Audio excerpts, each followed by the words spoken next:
So some of you have asked me if I could try and do a video of how I did my fafras. So I'm going to try to show you on video how to do it rather than just on photos. So here I have got 2 cups of ground flour. Here I have got, and because my family likes it very hingy, I have actually put in about between 1/4 and 1/2 teaspoon of hing. I've got a teaspoon of salt here, but make it to your own taste.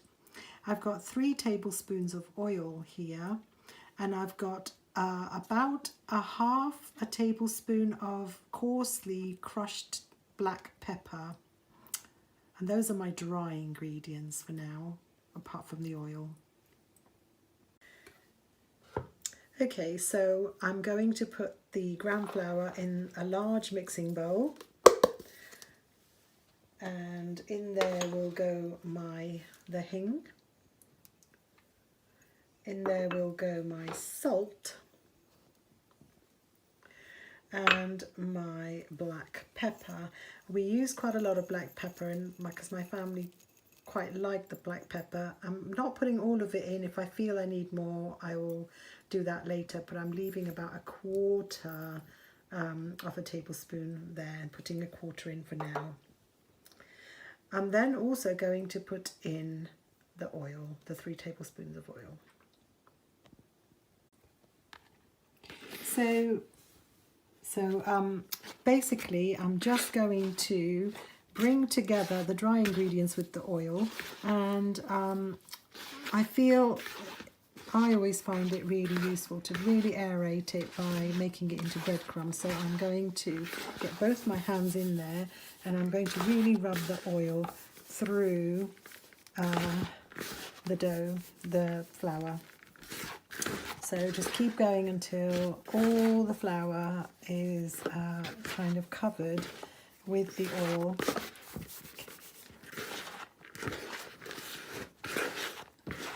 This may take a little bit of while, but actually it's worth it because it will make for a softer dough.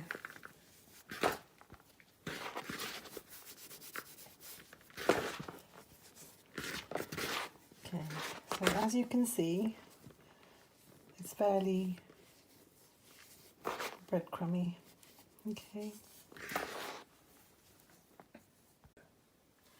Okay, so those are all the dry ingredients together, and in about 1 cup of water I am putting in, it's about 1/2 teaspoon of bicarbonate of soda and 1/4 teaspoon of citric acid. This replaces the paprikaro, which is basically something I haven't got, but it works as in a similar way. So in they go into the water, and as you can see, it will start fizzing.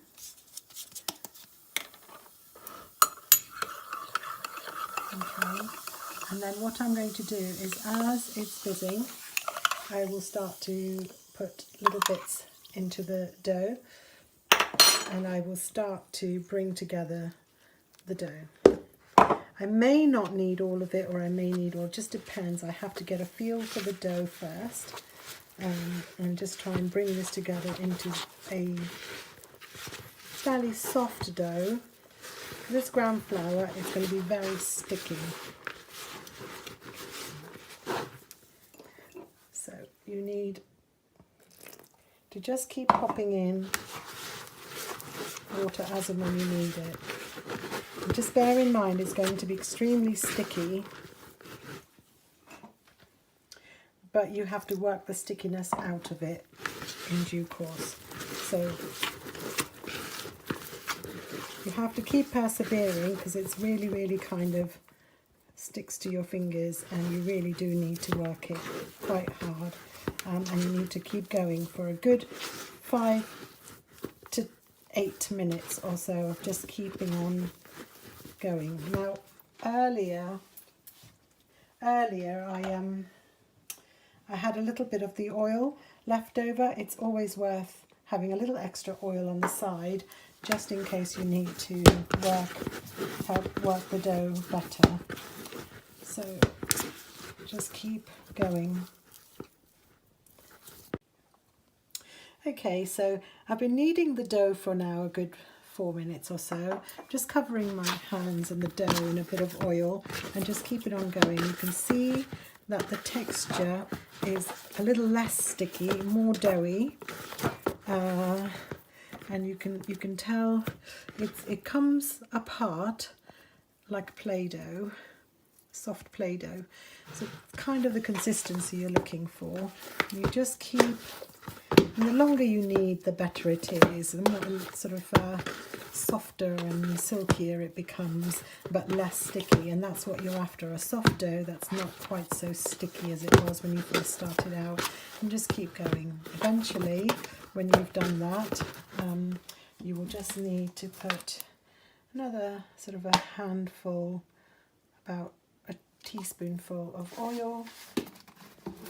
Just cover it in oil a little bit, roll it around, let it rest for a good at least 30 minutes or so, if not more, covered with just a bit of paper or paper towel or a napkin.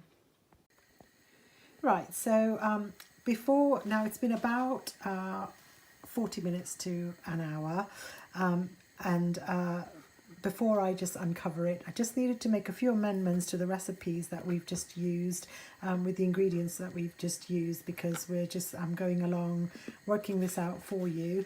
I did not use all of the water, so out of the cup of water we ended up using about a half a cup, but just adjust it according to whatever you need to do, depending on the quality of the type of ground flour you're using. It may need more or less. The other thing I didn't use all of was the black pepper. I used about a half a tablespoon. The other thing that I was going to mention before we do anything else is that a lot of recipes making fafda would normally use maybe ajmo, or ajwain seeds, or chili powder and turmeric. I don't actually feel with the hing and the peppers that I don't think it's going to add any more to the flavour of these fafda, so I've left them out, but of course you can always put some in if you like.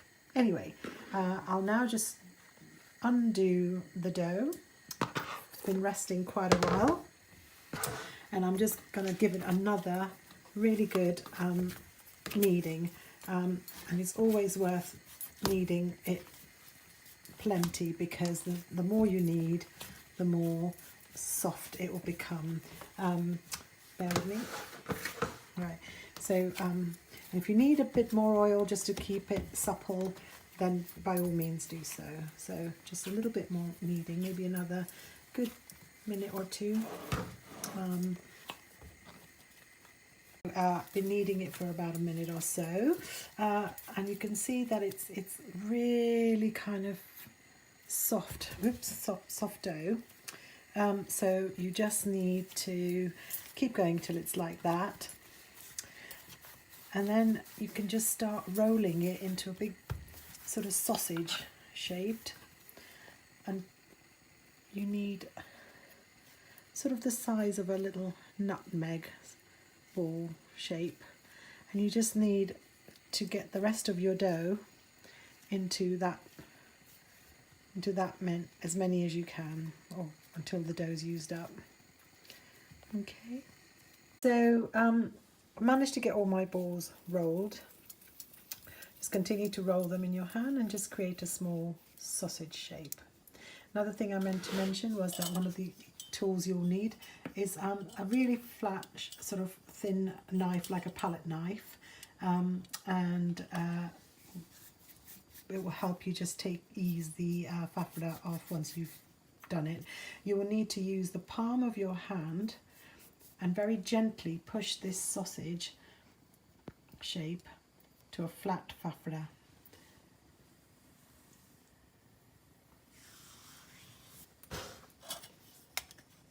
You just use your knife to take it off, ready to fry. And so you continue till you've used up all your balls.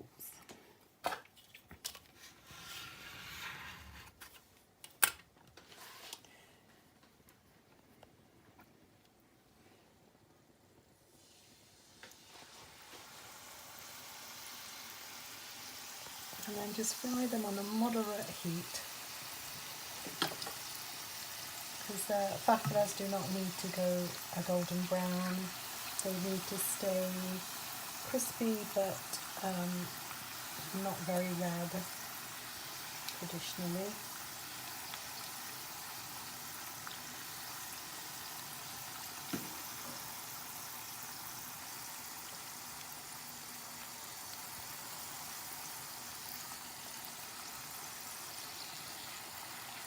So they're not a golden brown, but just cooked look.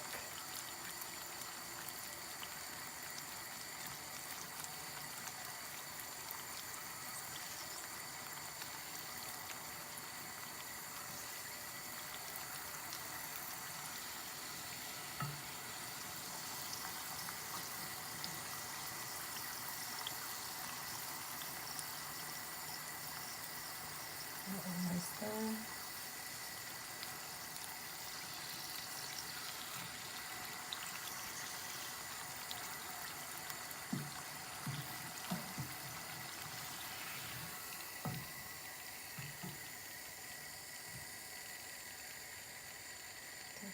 Drain really well.